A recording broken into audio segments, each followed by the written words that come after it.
On 6th June, the Pune Police arrested 5 people in connection with the Bhima Koregaon violence that had erupted in the first week of 2018.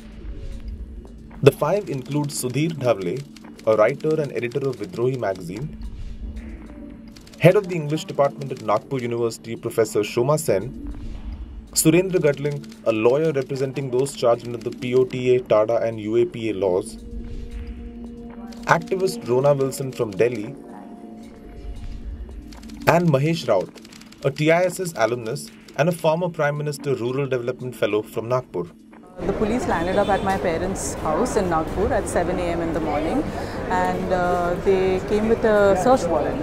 And there was no announcement of anyone getting arrested, it was just a search warrant, and they were doing a raid in the house. They confiscated a lot of items, and then after 11:30 they announced that they are going to arrest my mother, which was a complete shock to all of us because it was not expected. It was even in the FIR, her name is not mentioned. So there was no reason for her to be arrested. The police allege that the 5 were arrested for having links with the banned Communist Party of India Maoist and for receiving funds from the party to hold the Elgar Parishad event in Pune on 31st December 2017. 250 sangatans, organizations were involved in this, and everybody brought people.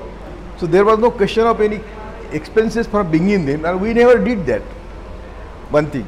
And the stage and speaker and even Pendal was constructed by one MIT institute in Pune. They had their function next day morning, that is celebration of 75th anniversary of that Dr. Mashelkar. So here is the question of Maoist financing us, and I challenge you, Modi and Amit Shah, if they prove that I have taken, or my Justice Sawant has taken a rupee from anybody, from outside, from inside, we will retire from public life. Because we have spent our own money. The crucial piece of evidence, according to the police, are 2 letters allegedly found on Wilson, claimed to be authored by Maoist leaders. One of which mentions a plan to assassinate Prime Minister Modi.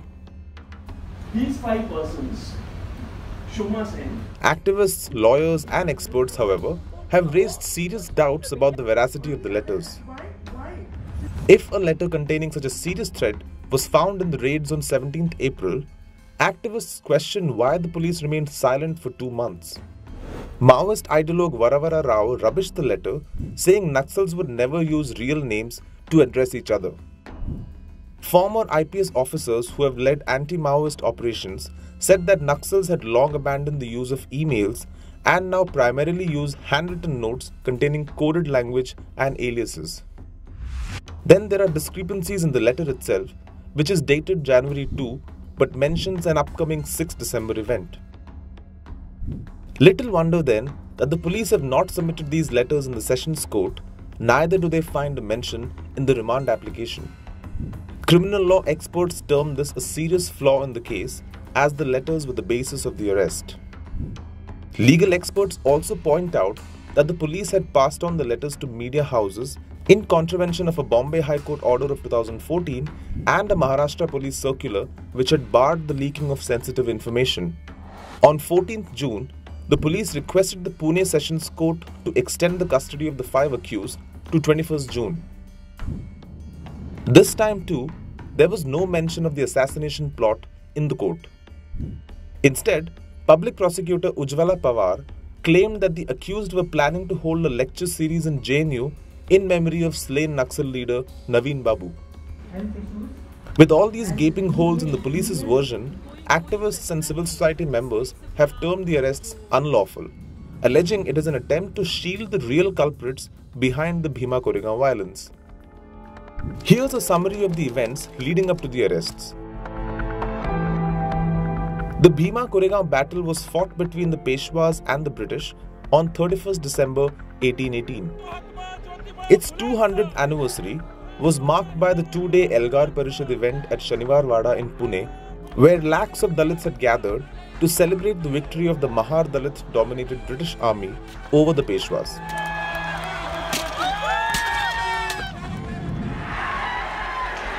While the visitors were returning from the peaceful event the next day, they ran into saffron flag-carrying mobs at various places who started pelting stones.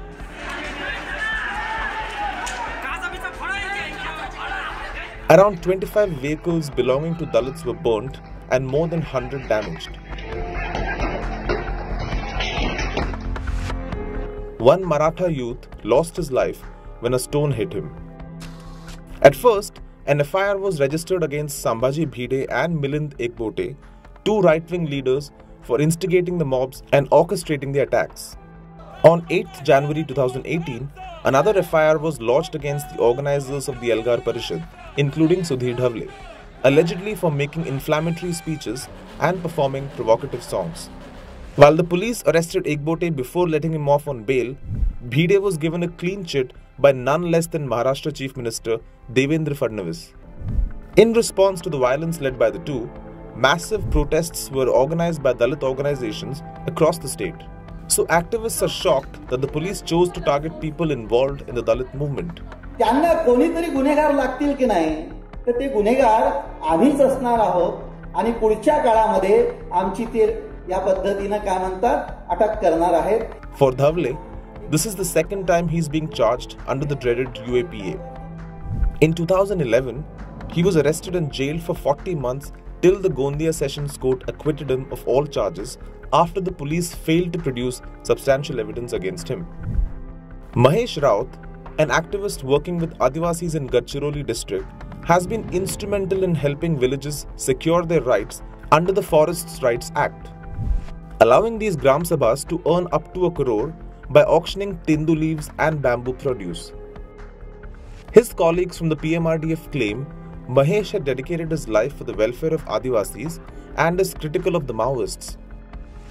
Professor Shoma Sen, who was going to retire this year, has been suspended by Nagpur University because of the arrest. She's 60 and she was about to retire next month, and all that was happening at home were being like we were planning about the post-retirement life and what we are going to do, you know, with her pension, and she's been a government employee for 38 years. And her health is a concern because she's got high blood pressure and she's got arthritis and she's not really in the right condition to be in judicial or police custody.